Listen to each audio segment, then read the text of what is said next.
London's Lookout Toilet, where you can see out, but they can't see in.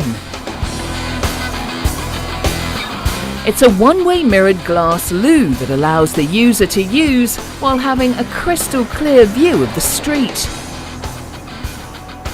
But visitors aren't trusting that it's completely private. Plenty of false starts and cases of stage fright. Inventor Monica Bavinci says that the Lookout Toilet is first and foremost a work of art.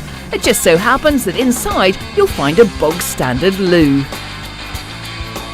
But with so many people visiting and so many people just too embarrassed to actually use the toilet, they may need to install toilet facilities for the toilet.